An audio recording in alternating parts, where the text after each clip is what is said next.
So far in our discussions about getting to yes, we talked about the overall general approach of principle-based bargaining.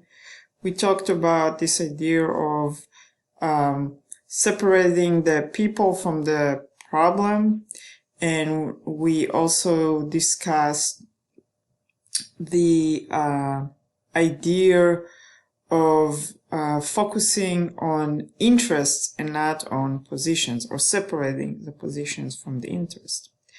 And now let's talk a little bit about how to actually approach a problem if you are using principle negotiations. And so the book suggests this circular method of how to invent options and how to make sure that we are bringing options and ideas that could be useful to solving the dispute. And we start looking for my cursor. I can't find it. There it is. We start over here at step 1, and here is the problem. So when we are identifying the negotiation table, one of the first things to do, and this is an important step, is to identify the problem. And not just for myself, but together with my counterparties. And the reason for that is that to make sure that we are talking about the same thing, that we are identifying the same problem. So we need to think about what's wrong, what is the problem, and then try to identify what are the symptoms of that problem. We can also try to differentiate between the symptoms and the underlying issue.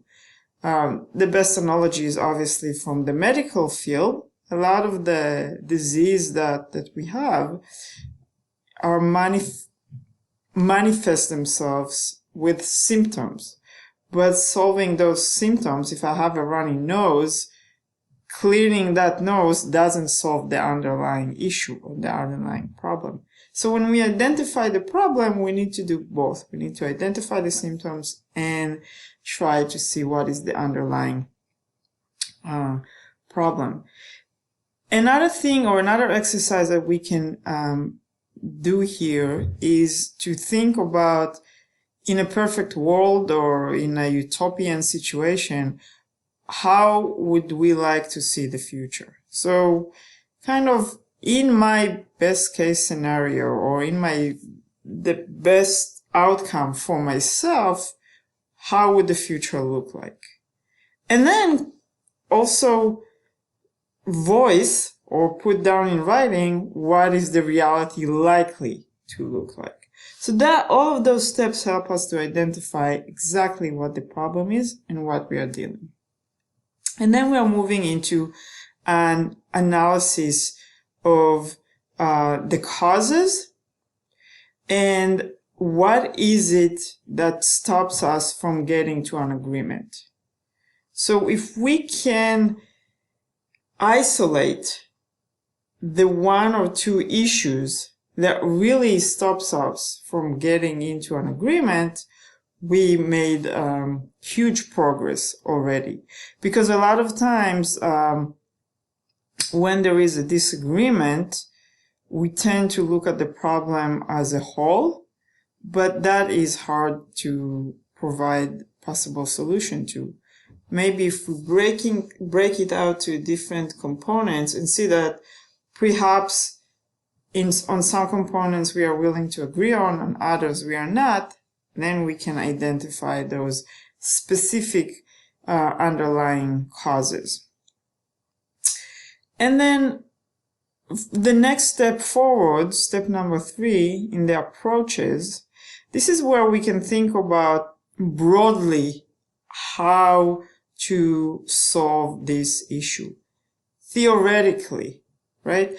What will be the best approach to solve this situation? Are we talking about mutual concessions? Are we talking about payments, what is it generally speaking, what is it that we would like to see happening here? And then finally, we need to then take those strategies, those general ideas, and bring them down into actual detailed possible solutions. What are the action ideas, right? What are those specific steps that we can take that will then achieve the goals and solve the problem? Now, this is a circle because arguably after we come up with concrete ideas of what to do and even implement them, we may have new problems arising. So we are constantly working within this circle. Now, inventing options is really very important. And the idea here that even if it's not readily visible or not, or the solution doesn't kind of jump at you, we need to try and invent options that at least look like mutual gains. Those are more likely to be accepted, and we are more likely to get to a resolution of whatever we are disputing over. Now, the book provides us with some general ideas that we should follow. The first thing is that we should avoid early criticism or early closure on anything. And this is the idea of listening to the other side and whatever they have to offer. Even if you are pretty sure that whatever they will say is not something that you're going to like, listen and try to envision how it would look like if you accept it. You can even verbalize it. You can even say, okay, if I accept what you're saying, then A, B, C, or D. But jumping into no, I'm not willing to even listen, is not a good way to negotiate. Now, we also, and that's kind of related to that, you need to separate inventing from deciding, right? So in the first round, we should just listen, hear, and voice any ideas. Try to think freely. What could work here? Now, we're not deciding yet, and this is why we should feel free to bring up whatever it is that we are that we want to put forward. And feel free to be creative. Brainstorming as much as you can in a critic-free environment is excellent way to go about this, right? Close yourself in a room and say, okay, in the next 10 minutes, there are no unacceptable ideas. Bring everything up. Write it down. Then you can see if there's anything in those very creative or kind of maybe crazy ideas that could be brought into an actual plan, but you're still in the stage of inventing. You are not deciding anything. You're just listening and bringing up ideas. And you can use the circle chart in that inventing options step as well. Another way to go about that, if you have the access to experts, is to bring the experts in and ask them to provide you with possible solutions. And again, give them enough information, but try not to limit their creativity. If you're using experts, try to use their expertise as much as possible. And then the more we can find way for mutual gains, the better it is. And this is where we can bring in things like issue linkage, as we spoke about before.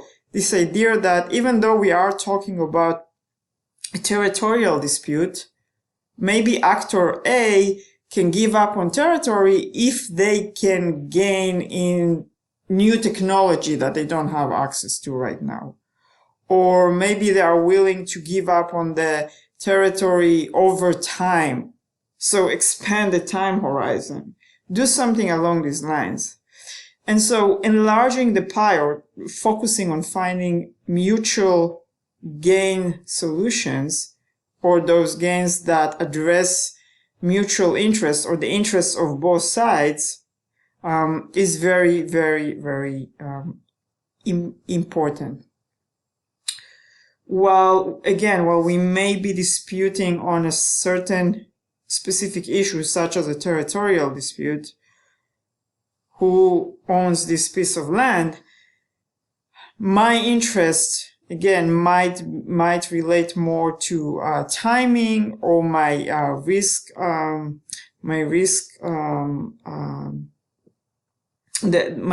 tolerance for security issues, etc.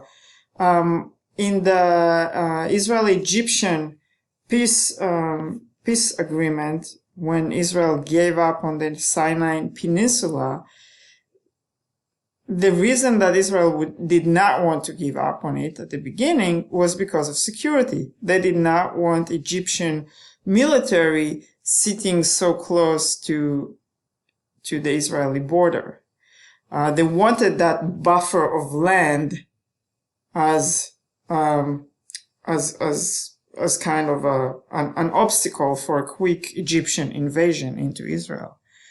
And so the negotiation brought up this idea that Israel could give sovereignty to Egypt. However, this is going to be a demilitarized zone, and Egypt could not hold more than just very small contingency of border patrol on that border. So they cannot have bases of tanks and airfields, etc., to mobilize the military against Israel anytime in the future in a quick way.